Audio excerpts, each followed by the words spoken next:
Swadika and welcome to the evening edition of NBT World Brief. I'm Cholapansa Navrula.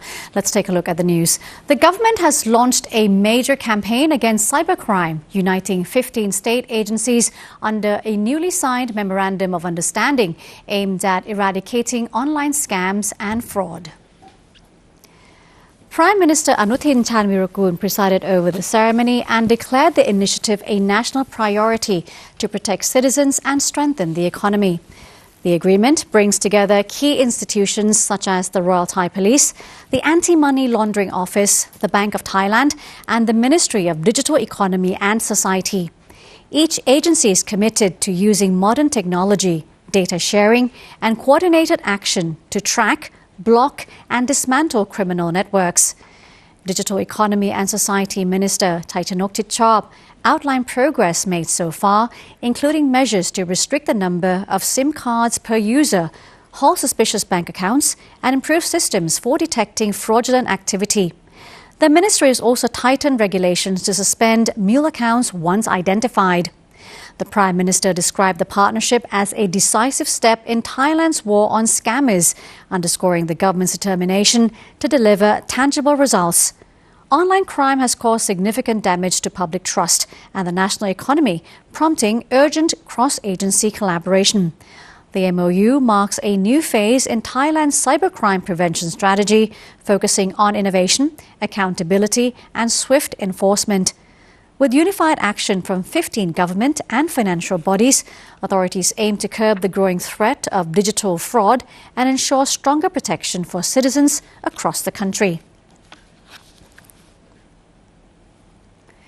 National Assembly President Wan Muhammad Noor Matha has expressed confidence that the Constitutional Amendment Bill will pass through Parliament before the end of this year, despite delays in the ad hoc committee's deliberations. The committee is still debating key issues, including how members of the Constitution Drafting Assembly will be selected, but is expected to conclude its review by early December. Wan Noor, as he is commonly known, explained that an extraordinary parliamentary session will only be called if the government requests it and the committee completes its review in time. He noted that if deliberations are not finalized by mid-November, the matter will likely be taken up in the next regular session starting in December. Once a second reading of the bill is completed, a mandatory 15-day waiting period is required before the third reading can be held. If the committee finishes by the end of this month, the third reading could be scheduled soon after Parliament reconvenes, allowing the process to wrap up before the new year. The Parliament President said he hopes the current Parliament will successfully pass the amendment in its third reading so that it can move to a national referendum in conjunction with the next general election. On the possibility of a no-confidence debate leading to a House dissolution, Wan Noor remarked that such authority rests solely with the Prime Minister, who may exercise it at any time except when a no-confidence motion has already been tabled.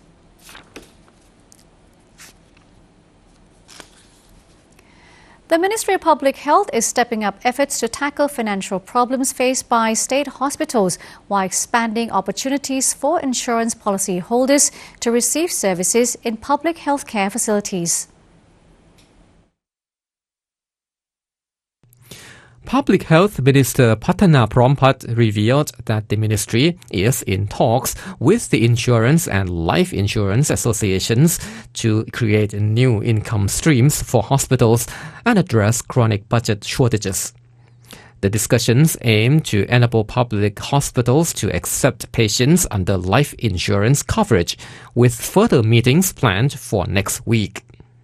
Another proposal under review is the introduction of premium clinic services in state hospitals. The idea seeks to enhance hospital revenues and provide more service options for patients. The ministry has already consulted with the Ministry of Labour and private hospitals to study the feasibility of this plan. Addresses concerns about hospital losses linked to the National Health Security Office's funding structure. The minister acknowledged that the issue has persisted for years and cannot be fixed overnight. Structural reforms, if necessary, would require cooperation across multiple agencies and a long-term commitment. The Ministry of Public Health is focusing on laying the groundwork for sustainable financial management and ensuring that hospitals can continue delivering quality care to all citizens. Prime Minister Anuthin Chanvirakul will embark on an official visit to Singapore tomorrow to commemorate 6 decades of diplomatic relations between Thailand and Singapore. The visit underscores the nation's enduring friendship and shared vision for advancing regional prosperity through stronger economic, digital and public health collaboration. According to government spokesperson Siripong Angkasakul-Kiat, the Prime Minister's trip follows an invitation from Singaporean Prime Minister Lawrence Wong and comes 1 year after Wong's visit to Thailand. The two leaders are expected to hold bilateral talks focused on deepening cooperation across key sectors.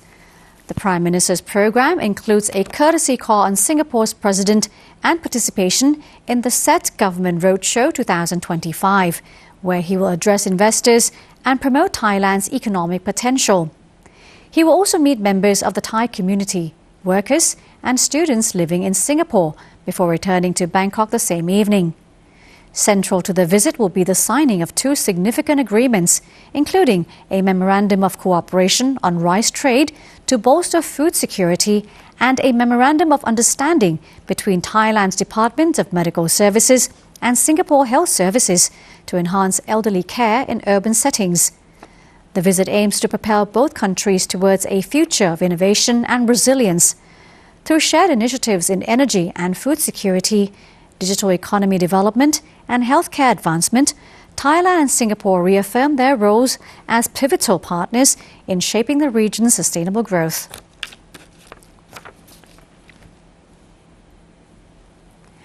The Bangkok Metropolitan Administration, or BMA, has reported a significant 24% decrease in the number of krathongs collected after this year's Loi Krathong Festival.